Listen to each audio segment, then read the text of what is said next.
Priscilla విలువలు ఎరిగిన వాళ్ళు, వాళ్ళకేం ఆస్తిపాస్తులు సిరి సంపదలు ధనధాన్యాలు ఏం లేవు. ఉన్నంతలోనే కష్టపడ్డారు, తిన్నారు, దేవుని పని చేశారు, అన్యజనులలో సంఘ స్థాపనలకు నాంది పలికారు. స్టార్టింగ్లో ఏమీ తెలియని స్థితిలో వచ్చిన వారికి ఉపదేశించి వాళ్ళు గొప్ప భక్తులు, ప్రవక్తలు, అపోస్తలులు అయ్యే అంతస్తుకు వాళ్ళని పుషప్ చేశారంటే ప్రోత్సహించారు. మళ్ళా వీళ్ళు డేరాలే కొడతారు. అందుకే ఈరోజు వాళ్ళ గురించి చెప్పాలని ప్రేరణ కలిగింది.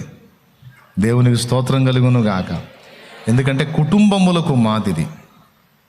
మొట్టమొదటిది ఏం చెప్పానండి? భారము.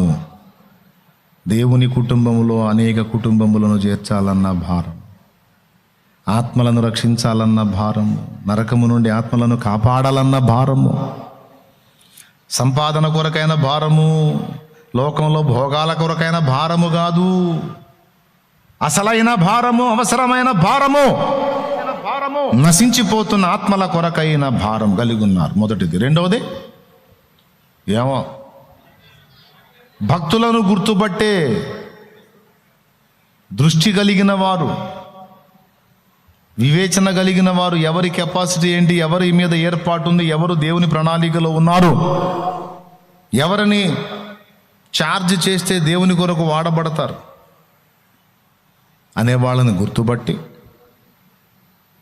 వాళ్ళకి బోధించి, అవసరమైన వాటికి బోధించారు. పౌలు దగ్గరేమో బోధన నేర్చుకున్నారు, అపోల్లోకేమో బోధించారు, పౌలు దగ్గరేమో బోధింపబడ్డారు. అంటే నేర్చుకున్నటకు సిద్ధ మనసు కలిగి ఉన్నారు, నేర్పించడానికి కూడా సిద్ధ మనసు కలిగి ఉన్నారు. నేను నేర్చుకున్నాను సార్, నేను ప్రసంగీకుణ్ణి, ఇక నేను ఏ కాడికి మైకు తీసుకొని గీకటమే నా పని, ఇంక నేను వినను, నేను ప్రసంగీకుణ్ణి, నేను ప్రసంగ రక్కుణ్ణి. గీకుడు రక్కుడు కాదు. అవసరమైన దగ్గర ప్రసంగాలు చేయగలుగుతారు, అవసరమైనప్పుడు మోకాళ్ళుని ప్రార్థన చేసుకుని దేవా నాతో మాట్లాడయ్యా అని వినగలిగే వినమ్రత కలిగిన భక్తులు. స్తోత్రం చెప్పండి.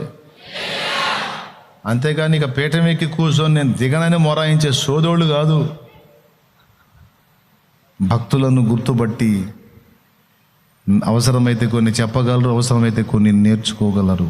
ఫస్ట్ అయితే ఎవరి దగ్గర ఎలాంటి కృప ఉందో, ఎవరిని దేవుడు ఏ విధంగా ఏర్పరచుకున్నాడో ఆ స్పర్శ వాళ్ళకి తెలుసు. గుర్తుపట్టుట ఒకటైతే, నేర్చుకొనుట, నేర్పించుట ఒకటైతే, వాళ్ళ కోసం అవసరమైతే ప్రాణాలు ఇయటాన్ని కూడా తెగించేంత ధైర్యము కలిగిన వారు, ప్రాణాలు ఇవ్వడానికి సిద్ధపడ్డ వాళ్ళు. పౌలు అడిగితే వాళ్ళకి ఆస్తి ఉంటే ఎవరా, భూమి ఉంటే ఎవరా, పొలం ఉంటే ఎవరా, స్థలం ఉంటే ఎవరా, ఇస్తారా ఎవరా? ప్రాణాలను సైతము నా కొరకు ఇవ్వటానికి తెగించిరి. ఈరోజు చెప్తున్నాను నేను, అన్యజనుల ప్రాంతాల్లో మీరు ఉంటున్నారు, మీరున్న ప్రదేశాల్లో కొన్ని చోట్ల అసలు సంఘాలు లేవు, కొన్ని చోట్ల ఉన్న సిద్ధాంత విరుద్ధమైన బోధలు బోధించి ఏమాత్రం ఆత్మల రక్షణ భారం లేకుండా చప్పజల్లారిపోయిన సంఘాలు కొన్ని చోట్ల ఉన్నాయి. కొన్ని చోట్లేమో దర్శనం కోల్పోయిన సంఘాలు, కొన్ని చోట్ల సత్యం కోల్పోయిన సంఘాలు, కొన్ని చోట్ల సాక్ష్యం పోయిన సంఘాలు. మరి ఎట్లాగా? నువ్వు నడుం కట్టాలి కదా. సత్యము, సాక్ష్యము, ఆత్మల భారం అన్నిటినీ కలిగి ఉండే ఒక పరిచర్య అక్కడ ఏర్పడాలి. ముందు వచ్చిన సైనికులు ఓటమి బాట పట్టారు, బలహీన పడిపోయారు, నీరుగారిపోయారు, వారు కృంగిపోయి లొంగిపోయి రాజీ పడిపోయారు. అలాగే వదిలిపెడితే ఈ ప్రాంతం పరిస్థితి ఏంటి? నేనన్నా నడుం కట్టాలి, నేనన్నా దేవుని పనికి పూనుకోవాలి, నేనన్నా సహకారిగా మారాలి, ఒక అకుల ప్రిస్కిల్ల వలె నేను నా కుటుంబము దైవ సేవకు నడుం కట్టాలని నువ్వు ఎందుకు అనుకోవు? సరే, నువ్వు చేయలేదు, చేసేవాళ్ళకన్నా నువ్వు ఎందుకు సాయం చేయవు? నువ్వే ఆత్మీయతలో చిన్నవాడివా, చిన్నదానివా? ఆత్మీయతలో కాస్త చిన్న స్థితిలో ఉన్నాళ్ళు ఆ భౌతికమైన విషయాల మీద మనసు పెట్టుకొని వాటి కోసం వెంపర్లాడతారు. నువ్వు ఆత్మీయతలో ఒక అంతస్తుకు చేరావే. నీలో ఉన్నటువంటి అభిషేకము, తలాంతు, క్వాలిటీ, టాలెంట్ చూస్తే ఒక దైవజనుడికి, దైవజనురాలకు తగినంత ఉందే. కాలమును బట్టి చూస్తే, నీలో ఉన్న తీవ్రతను బట్టి చూస్తే బోధకుడికి, బోధకురాలికి తగినంత కొలత ఉందే నీకు. ఇంకా ఎందుకని నువ్వు బాధ్యత గుర్తించవు? ఎందుకని నువ్వు భారం కలిగి ఉండవు? ఎందుకని నడుంగట్టవు అన్నది నా ప్రశ్న. కాలమెల్లా గడిచిపోతుంది. ఇంకెంతకాలం లోక బతుకు, ఎంతకాలం లోక నటన? కాలమెల్ల గడిచిపోయే, చాలు నింక లోక బ్రతుకు అని ఆయనన్నా పాడుకున్నాడు. నువ్వు అది కూడా పాడట్లా. కాలం అంతా కరగదీసి ఆడబెట్టేసుకుంటున్నావు. చివరికి ఏం మిగిలిద్ది నీకు? ఒకసారి ఆలోచించండి బిడ్డలారా. ఆత్మీయతలో పసిపిల్లలకు చెప్పట్లా నేను. ఆత్మీయతలో పసిపిల్లల మైండ్ అంతా కూడా కూటానికి వచ్చి కూర్చున్నా కూడా నా అప్పు ఎప్పుడు తీరిద్దో, నా సమస్య ఎప్పుడు పోయిద్దో, నాకు ఉద్యోగం వచ్చిద్దో రాదో, నాకు పెళ్ళి అయిద్దో కాదో, పిల్ల పుట్టిద్దో పుట్టదో, ఈ టైప్ ఆఫ్ మైండ్లో ఉన్న వాళ్ళంతా పసిపాపలు. వాళ్ళ మైండ్ అంతా కూడా భౌతిక ప్రయోజనాల కోసం ఆధారం చేసుకొని దేవుణ్ణి సేవిస్తూ ఉంటారు. వీళ్ళంతా పసికందులు. కానీ నువ్వు పసికందువు కాదే. ఏది ప్రాముఖ్యమైనదో, ఏది శ్రేష్టమైనదో, ఏది అవసరమైనదో దేనికోసం పాటుపడాలో ఎరిగిన దానివి కదా నువ్వు, ఎరిగిన వాడివి కదా నువ్వు. నువ్వెందుకు నడుంగట్టావు? నువ్వెందుకు సాహసం చెయ్యవు? నువ్వెందుకు దేవుని పనికి పూనుకోవు? అంటే అన్నయ్య నాకేం ట్రైనింగ్ లేదన్నయ్య. ట్రైనింగు తమరి బొందా. ఏం ట్రైనింగ్ అమ్మా? నాకు అర్థం కాదు. నువ్వెందుకు యేసు ప్రభుని గుర్తెరిగావో నీకు తెలుసు కదా. యేసులో ఉన్నదేందో, గతంలో నువ్వు సేవించిన వాటిలో లేనిదేంటో నీకు అర్థమైంది కదా. యేసుని గురించి ప్రకటించడం నీకు తెలుసు కదా. ఎలా ఉండాలో, ఎలా ఉండకూడదో నీకు తెలుసు కదా. నీతి నియమాలు నీకు తెలుసు కదా. ఇన్నాళ్ళు ప్రసంగాలు విన్నావు కదా. మరి ఇన్ని సంవత్సరాలు దేవుని మందిరంలో కూర్చొని నువ్వు విన్నదేంది? ట్రైనింగ్ కాదా? వెర్రిమొహమా? మరి ట్రైనింగ్ కాకపోతే ఎందుకు వచ్చావు? బైబుల్ తీసుకొని సరదాగా టైంపాస్ చేయడానికి వచ్చావా? మరి ఇన్నాళ్ళు నువ్వు విన్నదేంది? నువ్వు పొందిందేంది? ఇంకా ట్రైనింగ్ ఏంది? ఆత్మ కృపావరాల గురించి నీకు తెలుసు, దైవిక ప్రేమ గురించి నీకు తెలుసు, క్రీస్తు త్యాగం గురించి నీకు తెలుసు, దైవ త్రిత్వాన్ని గురించి నీకు తెలుసు, విశ్వాసాన్ని గురించి నీకు తెలుసు, మారు మనసును గురించి నీకు తెలుసు, మృతుల పునరుద్ధానాన్ని గురించి నీకు తెలుసు, నిత్యమైన తీర్పును గురించి నీకు తెలుసు, పరిశుద్ధాత్మ అభిషేకాన్ని గురించి నీకు తెలుసు, ఆత్మయందలి బలాన్ని గురించి నీకు తెలుసు, యేసు దేవత్వం గురించి నీకు తెలుసు, యేసు మానవత్వాన్ని గురించి నీకు తెలుసు, సాతాను పుట్టుపూర్వోత్తరాలు నీకు తెలుసు, దుష్టుని కార్యకలాపాలు నీకు తెలుసు, వాడి కదలికలు నీకు తెలుసు, వాడి ఎత్తుగడలు నీకు తెలుసు, వాటిని ఎలా చిత్తు చేయాలో నీకు తెలుసు, పరిశుద్ధ జీవితపు విలువను నీకు తెలుసు. ఇన్ని సంవత్సరాలు మరి ఏమి విన్నావు చర్చిల్లో కూర్చొని? హస్త నిక్షేపణం అంటే ఏంటో నీకు తెలుసు. సత్య విషయమైన రోషం అంటే ఏంటో నీకు తెలుసు.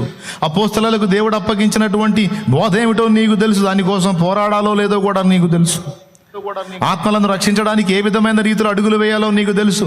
అన్యజనులు హట్ కాకుండా వారికి ఎలాగా దైవిక ప్రేమ కలిగి సత్యం చెప్పాలో నీకు తెలుసు. అన్ని నేర్పించాను కదా సంవత్సరాలుగా.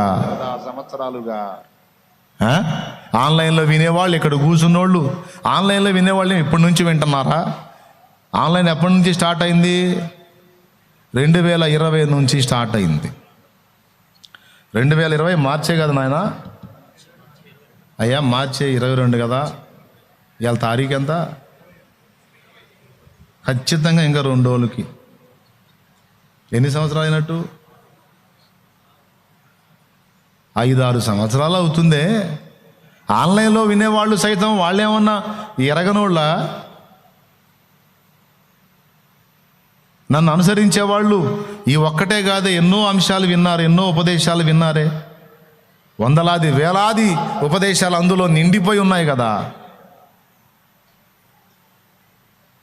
6 సంవత్సరాలుగా ఉపదేశం విన్నారు, 5-6 సంవత్సరాలుగా వింటా ఉన్నారు. ఇంతవరకు అతి గతి లేదు. సేవ ఎందుకు చేయమంటే ట్రైనింగ్ చేయలేదన్నయ్య. నీ ట్రైనింగ్ తగలయ్యా. మరి ఇన్ని సంవత్సరాలు నువ్వు చేసింది ఏంది? ఇన్ని సంవత్సరాలు నువ్వు విన్నదేంది? 6 సంవత్సరాలు విన్నది పుష్పటాక్ అయిపోతే ఒక 6 నెలలు నువ్వు చేసే ట్రైనింగ్ మాత్రం ఉంటుందా? నాకు తెలుసు నీ సంబడం. దేవునికి స్తోత్రం కలుగును గాక. గట్టిగా చెప్పండి.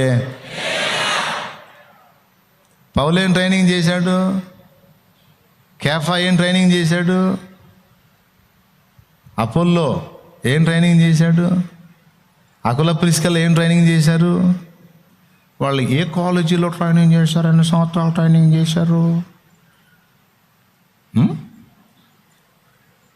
హడ్సన్ టేలర్ విశ్వవిద్యాలయంలో ట్రైనింగ్ చేశారా? ఏ యూనివర్సిటీలో ట్రైనింగ్ చేశారు బ్రదర్? గుండెలో భారం ఉంటే బ్రదర్, గుండెలో భారం ఉంటే, సత్యం కొరకైన తపన ఉంటే, ఆత్మల కొరకైన భారం ఉంటే ఇన్ని సంవత్సరాల ఉపదేశం చాలు బ్రదర్. లాజిక్ స్విచ్ ఆఫ్ అయిపోయింది బ్రదర్. నేను చెప్పిన పాయింట్ అర్థమైందా బ్రదర్ మీకు? ఎప్పటికో ఇప్పుడు అర్థమైంది కదా. ఇన్నాళ్ళు ఇడిపోయింది. ఇప్పుడు నేను చెబితే నీకు అర్థం. ఓరి నిజమే కదా. మరి వారం వారం వచ్చి మందిరంలో కూర్చొని ట్రైనింగే కదా మనం పొందుతుంది, ఉపదేశమే కదా మనం పొందుతుంది. ఎందుకు పొందుతున్నాం? సేవ చేయడానికే కదా, ఆత్మ రక్షించడానికే కదా, ఆత్మల్ని బలపరచడానికే కదా, ఆత్మలకు సత్యం బోధించడానికే కదా. మరి ఇన్నాళ్ళు చేసింది ఏంది మందిరంలో కూర్చొని? నేను అందుకే ఎన్నోసార్లు చెప్పే, వాక్యం చెప్పేటప్పుడు జాగ్రత్తగా వినండి, వినండి, వినండి, వినండి, వినండి, వినండి. చాలా సంగతులు నేర్పించాను. తప్పుడు బోధలు ఎత్తి వాటిని ఖండిస్తూ కూడా ఉపదేశాలు చేశాను. సత్యం గురించి మీకు ఎన్నోసార్లు బోధించాను. ఏమండి? ఒక పక్క నేర్చుకుంటూనే మరో పక్క నేర్పించే ప్రక్రియ అకుల ప్రిస్కిల్లా చేశారు. నువ్వు నడుంగట్టావా? ఇన్ని సంవత్సరాలు విన్నావు. అది ఇన్ని సంవత్సరాలు విన్నా కూడా ఇంకా నువ్వు ఆ శరీర సంబంధమైన వాటి కోసమే ప్రభువుని వెంబడిస్తే ఎంత చండాలం. నువ్వు నాకు చెప్పు ఒక మాట. శరీరాన్ని ఇచ్చిన దేవుడు శరీర సంబంధమైన అవసరాలు తీర్చడానికి హెల్ప్ చేస్తాడా లేదా? చేస్తాడా లేదా? అంత మాత్రం విశ్వాసం లేదా నీకు? లేదా? మరి దృష్టి ఎటు పెడతాను? నాకు ఇంకా పిల్లబొట్టు లేదు, నాకు ఇంకా పెళ్లి కాలేదు, నాకు ఇంకా అప్పు తీరలేదు.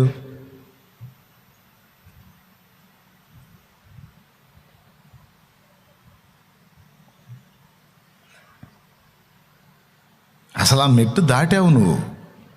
వాటి కోసం ఆలోచించేంత సీను వాటికి లేదు. నువ్వు ఆలోచించేంత సీను. ఇప్పుడు నా స్థాయికి నేను ఏదన్నా అప్పు గురించి ఆలోచించే సీన్ ఉందా? అప్పుకి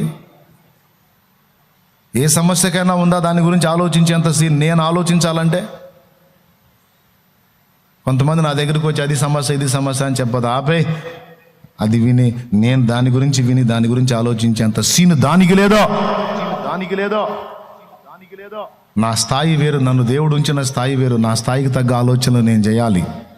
నువ్వు కిందికి దిగజారి ఆలోచించమంటావు వాటి గురించి, చెత్త గురించి. తీసే ఆ చెత్త ఎవడైనా డీల్ చేస్తాడు, పక్కకు పో అంట.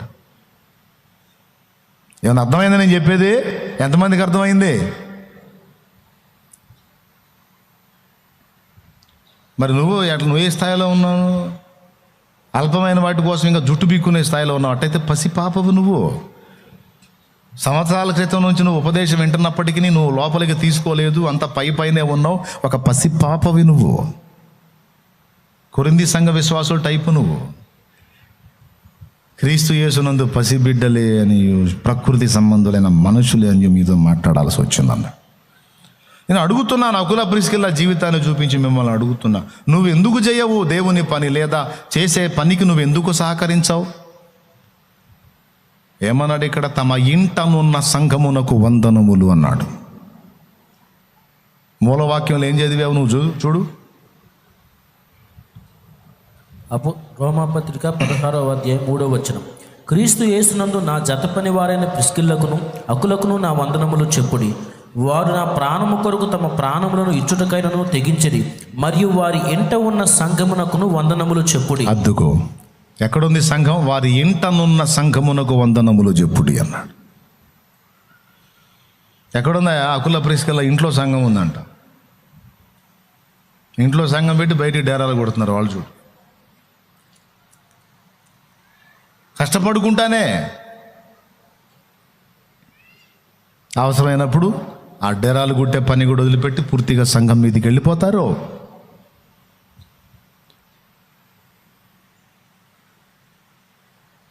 నువ్వు పసికందువా? ఉపదేశం వినని వ్యక్తివా? ఎలాంటి ఉపదేశాలు విన్నావు నువ్వు? ఎలాంటి చోట ఎదిగావు నువ్వు? ఎలాంటి ఉపదేశాలకు కనెక్ట్ అయి నేర్చుకున్నావు నువ్వు? నాకేం తెలియదండి అంటానికి సిగ్గుందా?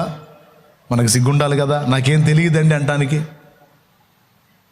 తెలియదు అంటే సంవత్సరాలుగా వచ్చి కూర్చున్నావు కానీ హృదయంలోకి దేన్ని పోనీని అర్భకుడుగా అర్భకురాలుగా ఉన్నావు నువ్వు. చదువురాని మొద్దులాగా ఉన్నావు నువ్వు. చదువుకే వచ్చావు, బైబుల్ తీసుకునే వచ్చావు, పుస్తకం తీసుకునే వచ్చావు. నీకంటే అసలు అక్షర జ్ఞానం లేని వాళ్ళు పాస్టర్లు అయ్యారు, సేవకులు అయ్యారు, ఆత్మల సంపాదకులు అయ్యారు, దైవ సేవకు సహకారులు అయ్యారు.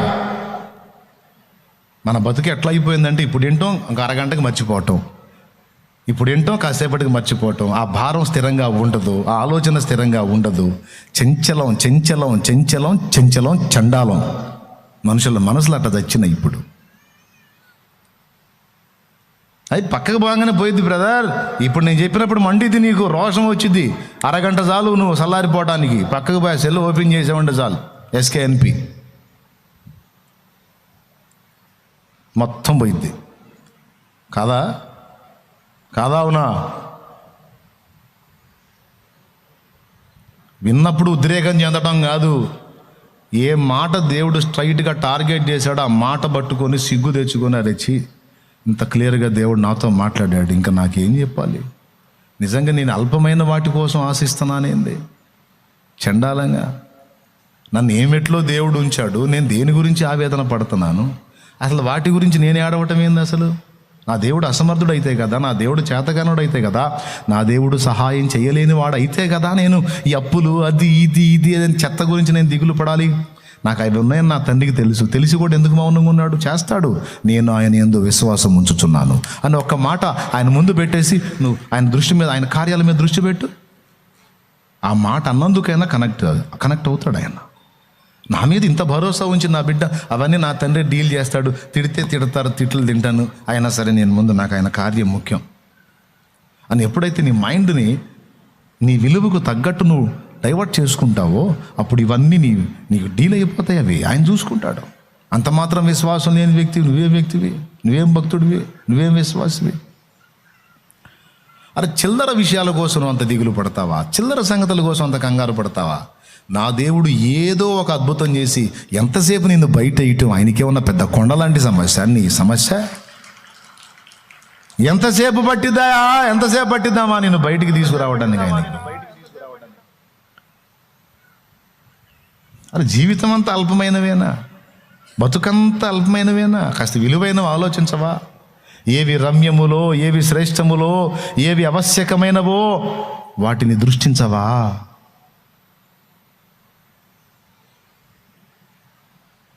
కనీసం ప్రార్థన చేయి, నాకు తెలివి దయచేయ. మరీ సోది మైండ్ అయిపోయింది నాది, మరీ మొద్దు మైండ్ అయిపోయింది, మొద్దును అని దేవదాసాయి గారు పాడినట్టు అట్టన్నా పాడుకో.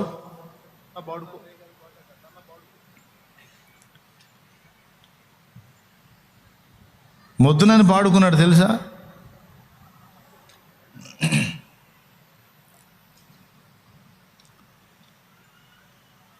కొద్ది నరుడను ఉందా మాట? దిద్దినను నీ యొద్ద చేర్చుము నాయన, నీ యొద్ద చేర్చి బుద్ధి చెప్పుము, మొద్దునై తిని నాయనా. ఏమి నమ్ముకున్నా 1-2 సంవత్సరాలే ఈ భౌతికమైన వాటి కోసం ప్రార్థించా, వేదన పడ్డా. తర్వాత దేవుడు దర్శించి మనోనేత్రాలు వెలిగించి పూర్తిగా తేటపరిచిన తర్వాత అప్పులు తిప్పలు బాధలు సమస్యలు నిందలు అవమాన వీటి గురించి నేను ఆలోచించేంత సీను వాటికి లేదు. షాలేం రాజు అనేవాడు ఒకడు ఆలోచించాలంటే వాడు ఏ సమస్య గురించి ఆలోచించాడో ఆ సమస్యకు ఆ కెపాసిటీ ఉండాలి. ప్రతి చెత్త కోసం షాలేం రాజు ఆలోచించడం ఏంటి? పిచ్చి కాకపోతే అనేది నా ఫీలింగ్. మరి నీ సంగతే? అరే గోరంత దానికి ఏమండి పావుల బిళ్ళ అంత దానికి, 10 పైసలు అంత దానికి, ప్రతి దానికి ఎప్పుడు ఎదుగుతావు? పోనీ దేవుని ముందని నాకు తెలివి లేదని ఒప్పుకొని ప్రార్థన చేసుకో. దేవుడన్న నీ మనోనేత్రాలు వెలిగించి ఏవి శ్రేష్టమైనవి అవే నీ దృష్టికి తీసుకొస్తాడు. అందుకోసం పరిగెత్తుతూ. కానీ చిన్నపిల్లల బతుకంతా తగలేవాకు. ఆత్మీయ పరిపక్వత లేని అంధకార సంబంధిలాగా అట్టడుగున బడి ఉండవాకు. నువ్వు సిద్ధపడు. అకుల ప్రిస్కిల్లలాగా నువ్వు నీ ఫ్యామిలీ దేవుని పని చేయాలి. లేదా జరుగుతున్న దేవుని పని చేసే భక్తులు, అపోల్లో, పౌలు లాంటి వాళ్ళు ఎవరైనా నీకు అందుబాటులోకి వస్తే వాళ్ళ కోసం నీ కలిగినది త్యాగం చేసైనా సరే దేవుని పని నిలబెట్టడానికి నడుం కట్టాలి. ఎన్నిసార్లు చెప్పా, నీకు దేవుడు 4 స్థలాలు ఇచ్చాడు. యథార్థ హృదయంతో ఒకటి కేటాయించు దేవుని కొరకు. అవసరమై అక్కడ దేవుని మందిరం కట్టాతైతే, సంఘం కట్టాతైతే ఆ ల్యాండే, లేకపోతే దాన్ని అమ్మి పడేసి ఎక్కడ ఇంకో చోట తీసుకొని ఇవ్వు. అకుల ప్రిస్కిల్లాలు నా నిమిత్తమ తమ ప్రాణమైన పెట్టడానికి ఇష్టపడ్డారు. దైవజనుడి నిమిత్తం నిన్ను ప్రాణం పెట్టమంటల్లా. వాళ్ళైతే దైవజనుడి కోసం ప్రాణం పెట్టడానికి ఇష్టపడ్డా. నేను దేవుని కోసం నీ కలిగింది త్యాగం చేయమంటున్నా. నీకు దేవుడు ఏదన్నా ఇచ్చుంటే అందులో ఒకటి దేవుని కొరకు కేటాయించు. అన్నా ఇదిగో ఆత్మీయుడైన వాడిని ఒకని పంపు, సేవకు నేను సహకారిగా ఉంటాను. అకుల ప్రిస్కిల్లలాగా అపోల్లోకి, పౌలుకి ఎలాగైతే వారు సహకారులుగా ఉన్నారో నేను అలా ఉంటానన్నా. పంపన్నా, నా ప్రాంతము పాడైపోతుంది. నా వంతు నేను నిలబడతాను. నమ్మకమైన దైవ జనును ఒకని పంపు, నేను చేస్తాను దేవుని పని, సహకరిస్తాను. అంటే దేవుని కొరకు త్యాగం చేయటం, దేవుని కొరకు ఒకటి ఇవ్వటం, దేవుని కొరకు దాతృత్వంతో పిడికిలి విప్పటం వ్యర్థమని మీరు అనుకొనుచున్నారా? ఎంత విశ్వాసులండి! అంటే దేవుని కొరకు ఒకదాన్ని త్యాగం చేసి అంతటితో లైఫ్ పోతుందని అనుకుంటున్నారా? మీరు అవిశ్వాసులు గాక విశ్వాసులా? ఓబేదేదోము ఇంట యెహోవా మందసము ఉండిన దినము మొదలుకొని యెహోవా ఓబేదేదోము ఇంటిని ఆశీర్వదించుచు వచ్చనను మాట దావీదు వినే.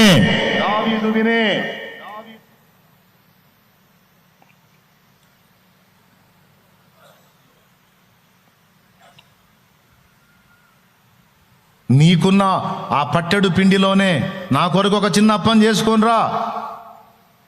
పట్టెడు పిండి ఎన్నేళ్ళు వస్తుంది, ఎన్ని సంవత్సరాలు వస్తుంది, ఎన్ని నెలలు వస్తుంది, ఎన్ని వారాలు వస్తుంది అకాయ్? పట్టెడు పిండి ఉన్నదే పట్టెడు పిండి. ఒక్క రొట్టె కాదు సరిగ్గా చేస్తే. కానీ అందులోనే నాకు ఒక చిన్న అప్పం చేసుకునిరా. నేను దైవ ప్రతినిధిగా ఉన్నాను, దైవజనుడుగా ఉన్నాను. నా చేతికి అంత చిన్న అప్పం పెట్టినా అది దేవుని చేతికి వెళుతుంది. దేవుడు తీసుకుంటే నీ దగ్గర నుంచి కృతజ్ఞత చూపక మానడు. దేవుడు నీ వద్ద నుండి ఏ కొంచెమైనా పొందితే నువ్వు పట్టజాలనంత విస్తారంగా ఇస్తాడు. పిచ్చిదానతే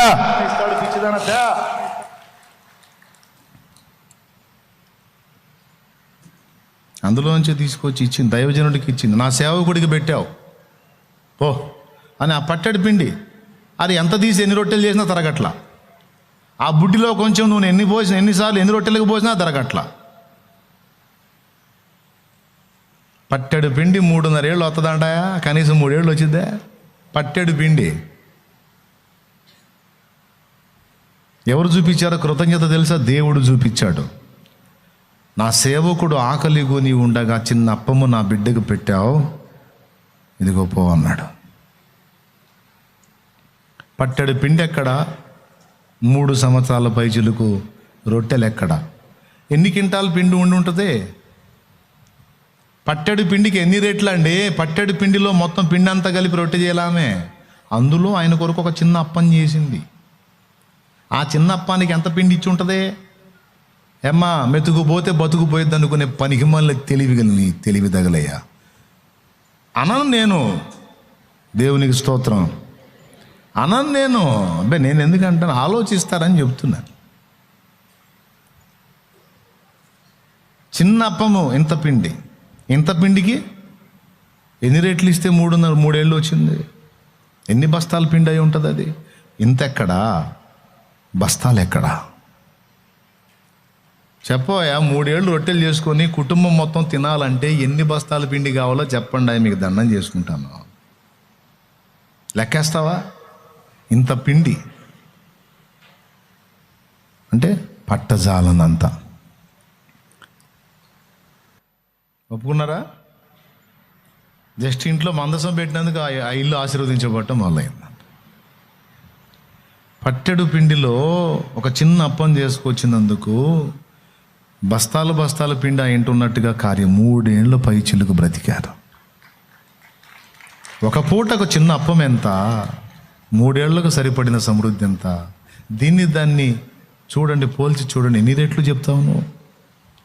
5 రొట్టెలు 2 చిన్ని చేపలు ఎక్కడా?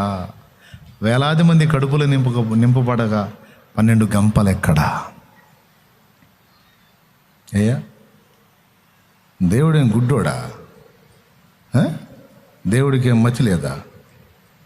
దేవుడికి ఏమన్నా బ్లర్ వచ్చి కళ్ళజోడు పెట్టుకున్నాడు? అయ్యా బాయ్ ఎంత ఇచ్చాయో అర్థం కావట్లేదు అంటానికి ఏమన్నా? చూచుచున్న దేవుడు ఆయన. మన బుద్ధిని, మన మనస్తత్వాన్ని, మన త్యాగపూరితమైన హృదయాన్ని, మన వ్యక్తిత్వాన్ని ఎక్స్రే చేస్తాడు ఆయన. నమ్మదగిన దేవుడు ఆయన. హృదయ విశాలత ఎక్కడ? మళ్ళీ వ్యర్థమైన వాటికి అన్నిటికీ పెట్టుకోవడానికి మైండ్ పెడతారు. కానీ అరే దేవుని పని జరగాలి, ఇక్కడ సంఘం కట్టబడాలి, ఇక్కడ మందిరం కట్టబడాలి, ఇక్కడ పరిచర్య ఏర్పడాలా, నేనున్నా పోయిన నా తండ్రి బలిపీఠం ఇక్కడ ఒకటి ఉంటే ఎప్పుడు ప్రార్థన, కృతజ్ఞతాస్తుతులు నా గ్రామం పక్షంగా, నా పట్టణం పక్షంగా, నా ఊరి పక్షంగా. అంటే చిన్న అండి యోచలే కానన్నా ఆ సోటు ₹1 కోటి సోటు అన్న ఓరి పిచ్చోడు. 100 కోట్లు ఇస్తాడు కదా నీకు దేవుడు. 1 కోటి అయితే ఏమయ్యా, 1 కోటి దేవుని కొరకు కేటాయించి, దేవుని కొరకు, దేవుని పరిచర్య కొరకు నువ్వు దాతృత్వం చేస్తే 100 ఇవ్వడా, 1000 ఇవ్వడా? అంటే 1000 ఇస్తే 10,000 ఇవ్వగలుగుతాడు, కానీ 1 కోటి ఇస్తే 10 కోట్లు వెళ్ళి దేవుడు ఏడది ఎత్తాడు. పాపం నిజంగా జాలిపడ, కరెక్టే, ఏడది ఎత్తాడు. మరి భేదబిడ్డ కదా దేవుడు. కొంతమంది మనస్తత్వాలు చెప్తున్నాను నేను. చేస్తే అకుల ప్రిస్కిల్లలాగా చేయాలి, నడుం గట్టి.